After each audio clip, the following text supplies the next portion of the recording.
Welcome, welcome, welcome. This is Edna White. I am your host and your life purpose coach and author, and you are listening to Keeping It Real on Purpose.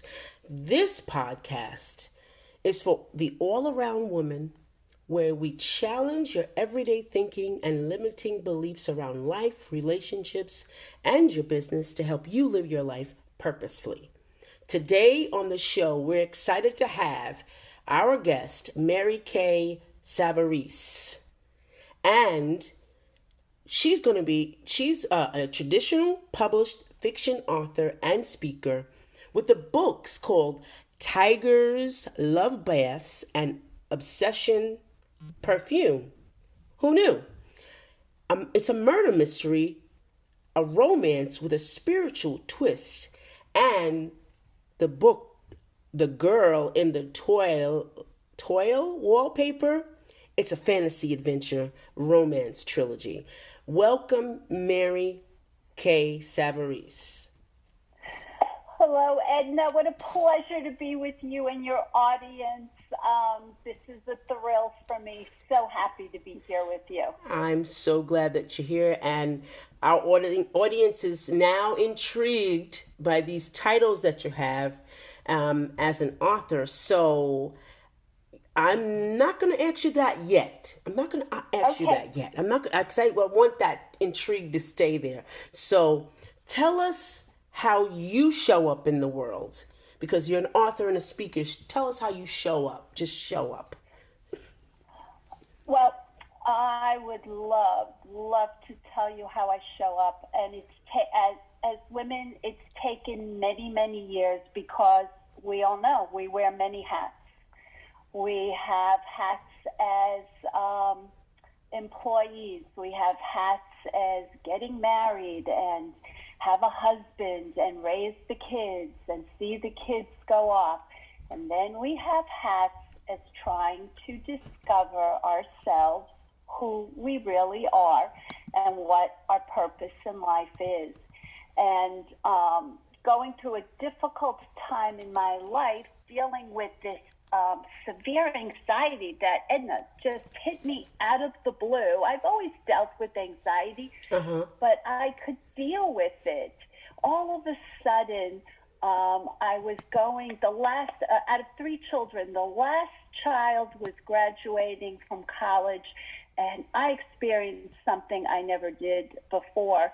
And I had this passion. I was not a published author as yet. I was hoping. And I had this desire to become a traditionally published author. And working with the writing and the passion I had for it helped me through it. But that brought into my life my purpose, my current purpose now, because we all know as women, we have many purposes in life. That's right. And that's where I find myself today. That's right. Well, that's good. I love that, the fact that you talk about writing, because a lot of people have forgotten that that's an art all by itself. And you can remember when we were in school that we had calligraphy and we had English, lit, and we had all these things that contributed to the art. And I'm so glad that you are an artist, because I have a artist, which is you. I'm an author as well, and I just love writing. I love it, love it, love it. I know that. I know it's and your work is awesome. Oh, thank you. Thank you for having me. Oh, and you're welcome. Yes, it is, and there are so many artistic forms that are available to us, as we know. And it's not just writing. It can be anything from gardening to communicating with people to actually drawing beyond stick figures, which is all I can do. But even those are cute. Come on. Yes, right. The current art form. Yes, right? the current art form. Anything that gives you joy and passion, right. Never give up on yourself. That is my motto in life today. That's and great. It's not easy. There, as we all know, Edna, every day you wake up, there's somebody who's trying to push you back down. Right. And I always feel it. I have this passion, and you struggle with it, and you try to get it out there, and it happens, and you're like, wow, you're on top of the world, and the next day you're down in the world, as you know, right? It feels so great, it's like, oh, they Yes. took notice? Yeah, I'm sorry. Yes. You take notice, you talk about, being pushed down and women wearing hats. Sometimes we don't think that we're good enough, or what we have to say is good enough. Can you talk about that part? Absolutely. We can wake up that way every single day. And you know what I've learned from my daughters? Put your hands over your ears and just say, la, la, la, la, la. Oh, that's good. That's good. That's good. Our audience, do you hear this? Hashtag la, la, la, la, la. La, la. Right. Put those hands over your ears and say la, la, la, la, la. And just have faith in yourself that this joy and passion you have and are pursuing is great and okay, because it begins with ourselves. Yes, it does. If we accept that somebody can, and we're all fragile. Everybody is fragile. Mm-hmm. But, pick yourself up. Have that faith in yourself. Say a little prayer. Say a little wish. Whatever works for you.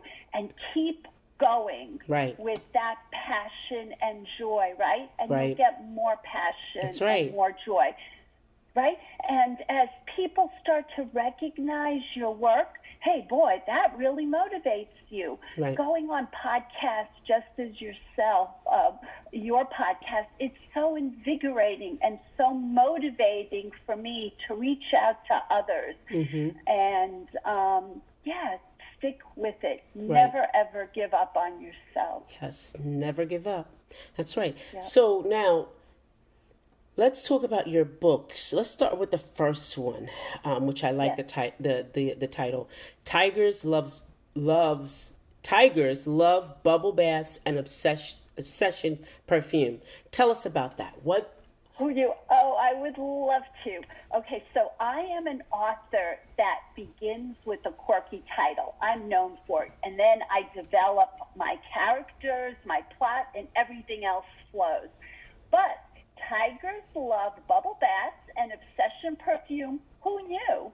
The title was born the day I visited a wildlife reserve in St. Augustine, Florida.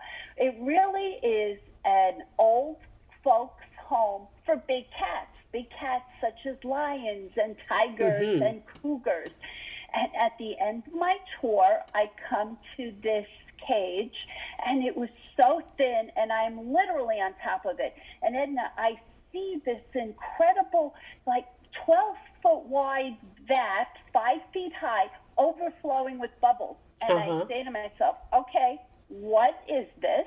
And within moments, out walks this incredible creature, a 600-pound Siberian tiger, walks across the plank, slips into the bubble baths like he's human, and the wildlife handler sprays Obsession perfume on his tongue. And I said to myself, Edna, that is the title of my next novel. Tigers Love Bubble Baths and Obsession Perfume. Who knew? And I wrote a murder mystery romance intertwined with a spiritual twist or supernatural twist. And if you love murder, if you love mystery, if you love that supernatural background, then you're going to love Tigers Love Bubble Baths and Obsession Perfume. Who knew? Because I have one murder after another. That is amazing. Audience, that puts a whole different spin on the title. Now we know. It's like, oh, we didn't know that. It's really something that's factual, and now it's got a little mystery with the murder and romance, and all of a sudden there's real spiritualness in that. You know what that sounds like, right? It sounds like almost there's biblical proportions in that. So I think we should get that. We should get that book and check it out. I would look deep down into the bubbles and kind of figure out what the spiritual twist is. I really want to hear that.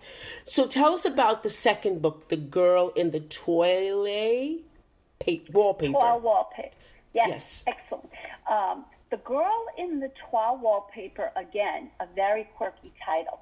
If someone in your audience loves fantasy, Oh, okay. somebody loves adventure, intertwined with romance, I was influenced by toile wallpaper. Now, I wish I could show it to you, but we are audio, so I'm going to try to paint you a picture of what toile is. Okay. Toile has been around for a good 2+ centuries, and it originated in France. And we have it in our everyday life. You might not know that it's called toile, but it's an artistic wall covering or fabric or decorative piece that is two-toned, two very, very bright colors that tell a story. You'll see people in it. You can see animals in it. Mm-hmm. And you can see maybe these people are dancing or twirling. There's a life going on. And in my home, I would have this toile wallpaper wall covering, and I would walk by it every day. And I would be so intrigued. I would see people looking happy and sad. And I said, okay, there's romance in there. There's something in there, intrigue, betrayal. And I wrote the first of a trilogy, and I titled it The Girl in the Toile Wallpaper.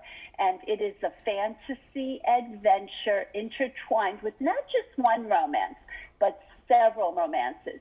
And that takes place in the current time, and it takes you back a little bit historically and to places that, we love to be enticed with fantasy and adventure. And I love to write in that mode because it takes you away from our reality.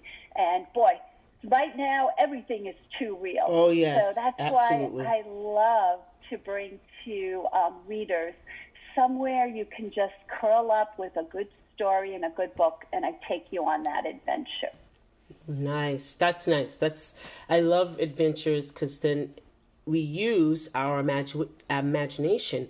A lot of times it's when we become adults, we kind of lose that imagination. Yes. And it's important to have.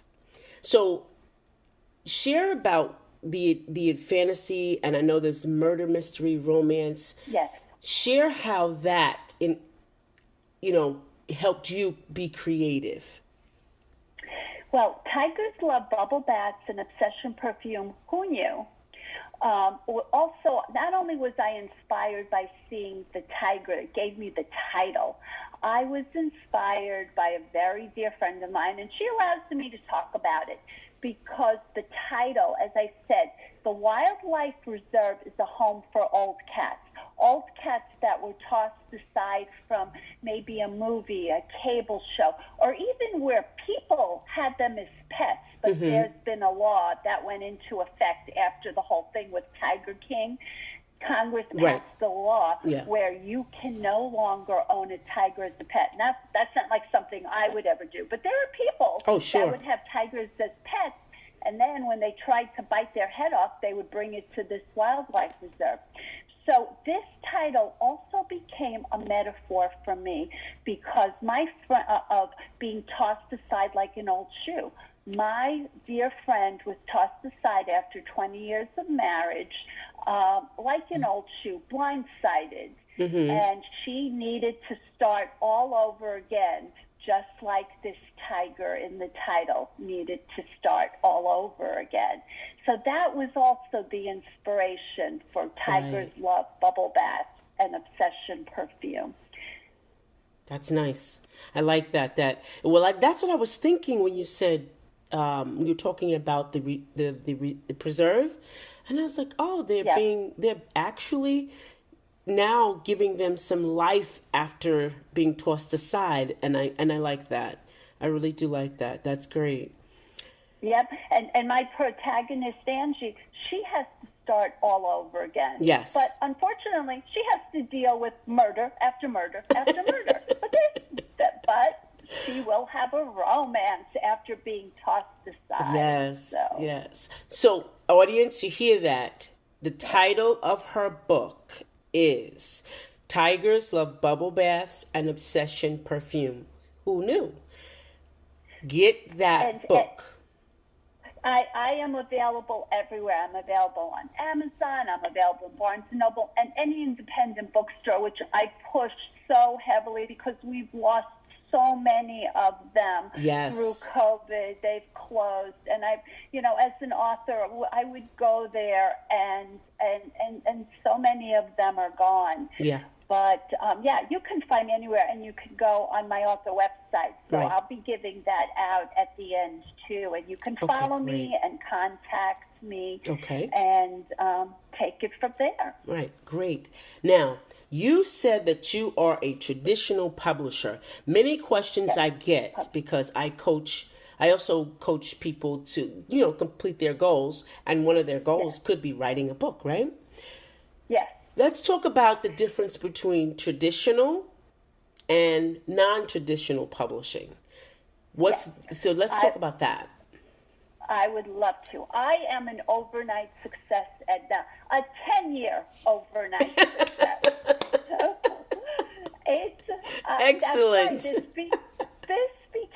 This started as, I had all these ideas. It started as a hobby for me.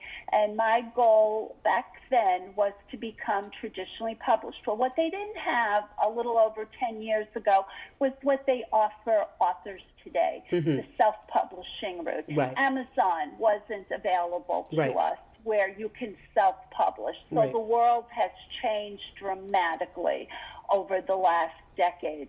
And back then it was taboo to kind of even think of being self-published. Well, that has changed. So a traditionally published author is one who has a publisher who you do not pay to have your book published. They edit it for you. They design the cover. They do everything. And I am with a small publishing house, and so I do a lot of, they market for me, but I also do a lot of my own marketing. And again, social media, all of that has changed the world. So authors are expected to be on social media. Now, if you self-publish, self-publishing involves costs that you will have to pick up.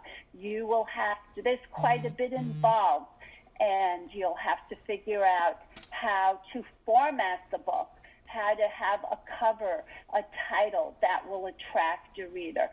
So it's something that I truly believe, yes, you have an idea for a book, and that is the only way that you feel you can move. By all means, move, but try to get some help and be wary of where you're looking. There are very wonderful self-publishing houses out there, but there are others, honestly, we know, Edna, that can take advantage of you. So do your educated, research on everything out there before you sign on any line. Yeah, a lot of education. When I started writing, is so much education. You have to educate yourself, and thank God for internet.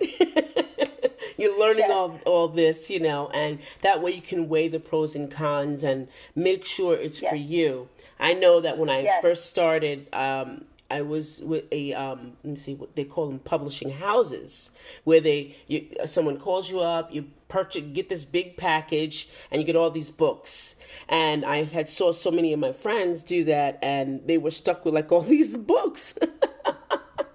So I decided, I said, okay, if I'm going to write a book, I'm going to be an authorpreneur, because that takes you getting out there. Like if you have a product, right?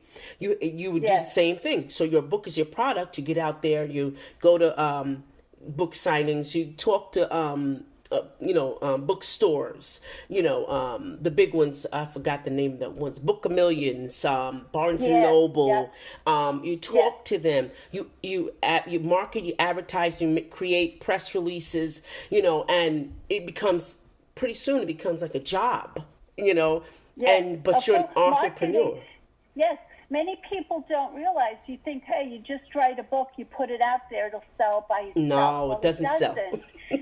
You have to learn how to market. Yes. You have to put your book into review. Right. And you think it's hard, just wait till you get the review. Right. You're praying that it comes back fabulous. Doesn't always necessarily no, it doesn't. that way. What do you do then? You enter the book and book contest, and I'm thrilled and humbled to say that my first debut novel, The Tiger's Book, it's been awarded 8 different awards. That's so nice. That is very humbling and motivating, right, as you know, for an author. Yeah. And I'm glad you debunked that, because just writing a book and putting it up, even if you're with a traditional publisher or you self-publish, you still have to market. Everything is not left up to the publisher. You still have to market. You still have to become that book, that brand, you know. So it's work. It's some work. You have to put in the work. Right. And that comes with, if it is your passion and it is your desire, then you're just going to love doing it. I'm going to be honest with you. There are great days and there are tough days. Oh, yeah. And there are days you're going to want to say, I want to quit. Just pick yourself up and look at, always that saying, the sun will shine tomorrow. Right. It's so true. It's a whole new day. Oh, yeah. Just keep at it. And as I did, I told you, it took me over 10 years. So I can promise your audience and readers, if this is some direction in their life they want to follow, don't give up on yourself and stick with it. I can promise you it'll happen. Not overnight. That's right. But that it will happen for you as well. And it doesn't just have to be writing a book. It can be some other passion you have. Right. What are your best resources that helped you? My best resources was falling into the lap of this incredible editor, and she really has become such a mentor for me. A love-hate relationship, as we know, with editors, because they take your work, right, Edna? Yes. They shred it, they throw it in your face. Yes. But let me tell you, these are the most wonderful people. They know their job. Yes. And they just want you to be fantastic. Right. So love your editor. Love your editor. And get one. Please get one. Well, nowadays, they strongly recommend, and there are resources out there and services, even an English teacher, where you write something, do get it edited, because that makes a difference in your presentation. Yeah, it does. What advice would you give someone who's wanting to pursue writing a book? What would I say? I would say just go for it. Don't think about it and do it. If that's something you really want to do. And how do you write a book? There's so many different classes out there and everything. But I had to prove it to myself. So I remember sitting down and, you write a sentence becomes a paragraph becomes many. Yeah. And out of those many paragraphs, you have a page. Yeah. And if you write one page a day, think about it. In a year, you could have 365 pages and you could have a novel. So, you love it, you want to do it, try that. But there's just so many, like you said, on the internet, you could get on to help you with developing characters. Mm-hmm. Characters, like for me, I begin with the title, and then I develop my characters, and then I create the story around them. What was your biggest failure, and what did you learn from it? My biggest failure, you have so many. I always thought, I wrote that first book, and you think, well, everybody in the world is going to want to publish it, right? And yeah. Yeah. No. Like that, right? That was the failure that I had to come to terms with, and it's just, you stick with it. I remember back then it was snail mail. I spent 2 years back then the publishing houses were accepting your manuscripts. Yeah. It took me, I remember going through 2 years worth, and then I would get, well, you could write, but it's not what we're looking for. Right. So after 2 years, I put it aside. I began on the next manuscript. But was that a failure? From failure, you learn. Yeah. And, Definitely learn. And you get strength from learn. it. You get strength from it. Exactly. Yeah. You get strength. And that happened again. I had one I cannot tell you. I have drawers full of rejections. Now Yep. the rejections come in on email. Right. So it's different. You don't have the paper anymore. Right. Because before we used to have to send the manuscript in and let it be reviewed, wait anxiously. And so you may do like maybe 10 a month, let's just say. And then you have to wait anxiously. And then next month comes and you're doing the same. Then all of a sudden, all of the letters start coming in. So you get anxious. Like, when you're getting, when you go into college and you want to get accepted, you're shaking with the envelope. And you open the envelope and, they don't want you this year. It's like, okay. I know. And that's where it always is. Have faith in yourself and your work. Every little tidbit that would come in and just say, well, you can write, that was motivation for me. And I would just go back and create. And as I did with The Girl in the Twill wallpaper, it's a fantasy adventure intertwined with romances, and it's the first of a trilogy. So the second in the trilogy, I'm working on editing now. Okay. And then that'll be out the end of the year. And again, traditionally published. And then the third. So then 1 year after that, the third in the trilogy. And it has, I wish I could show your audience, but like I said, to show you what Twill looks like, the cover on The Girl in the Twill wallpaper, it just won its first award, and that is for best cover because it is so vivid. It has the Twill on the cover and a girl falling, and so that brings the reader right into what's going on here. Right. That's great. So audience, it's great for us to know this. Our guest, Mary Kay, is really giving us a lot of information for all those wannabe authors or authors who are up and coming or even just been authors for years. This is great information. And now this is the second half of the show, we want to turn the tables and we want to know about you personally. So I'm going to ask you a series of questions about yourself, and I want you to get to know the audience, and audience get to know you just as well as I do. Okay. So who is the most important person in your life that influenced what you're doing right now? I think I can honestly say, it's been a journey, Edna. Mm-hmm. So the people and the story that I have is because I was writing and writing and writing, and I didn't tell my family. I mean, my immediate family, my husband and my kids knew, and they were like, "Oh, Mom, just keep up with it." But I was afraid to tell anybody because then I thought they would turn around and say, well, you're obviously not very good, Mary, if nobody wants to publish you. And then, when I did sign my contract, I told my family, and I actually had friends and family that said, you write books? I didn't even think you write books.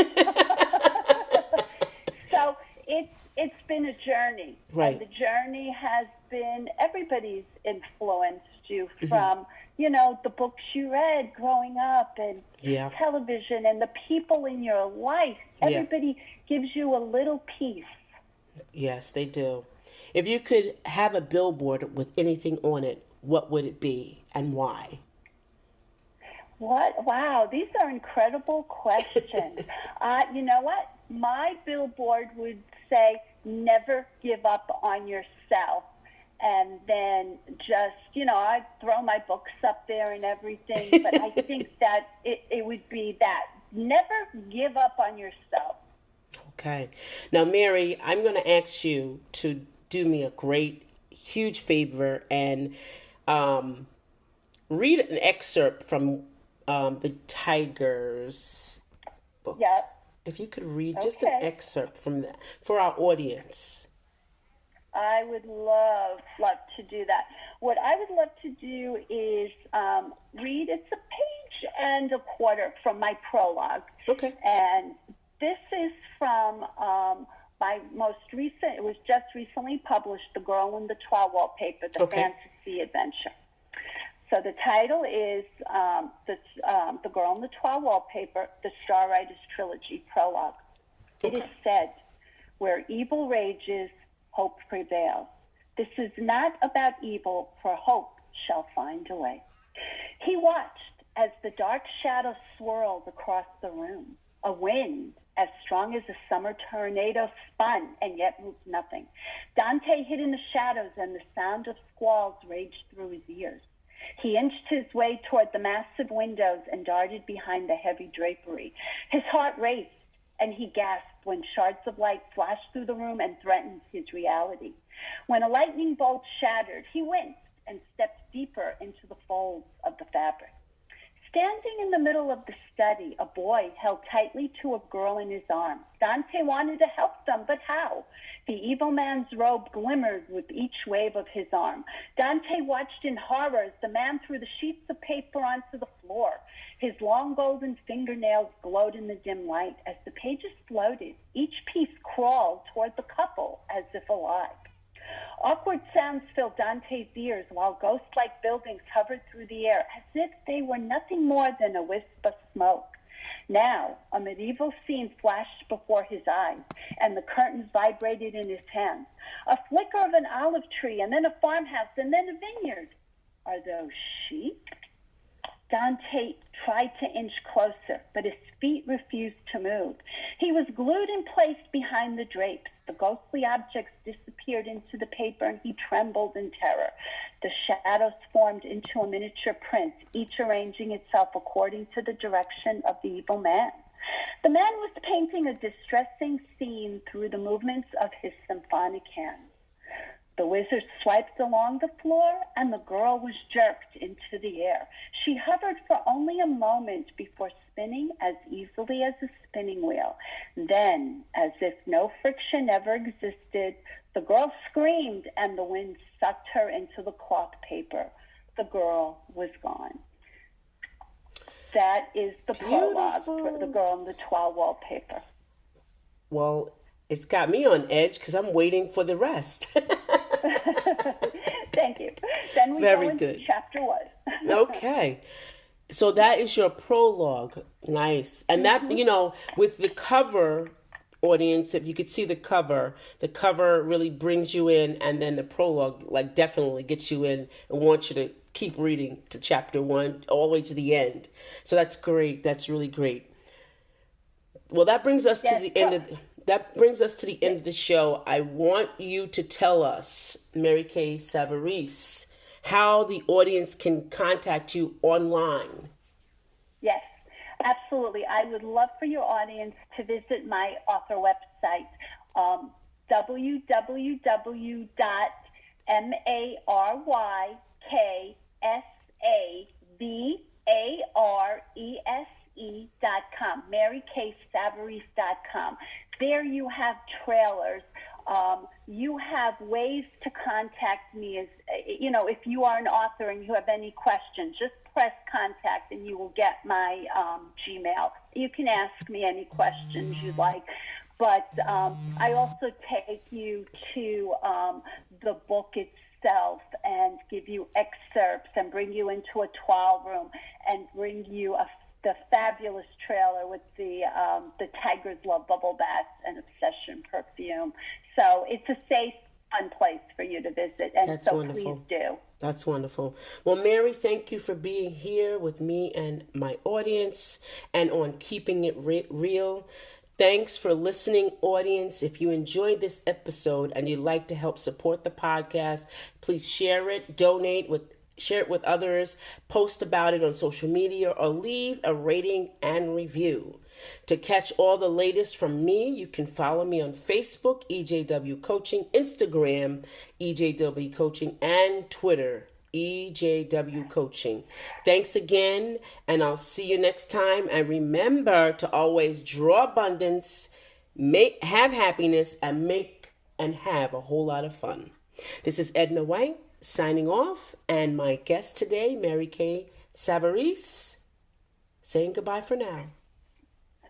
Thank you so much, Edna. It's a pleasure to be with you and your audience.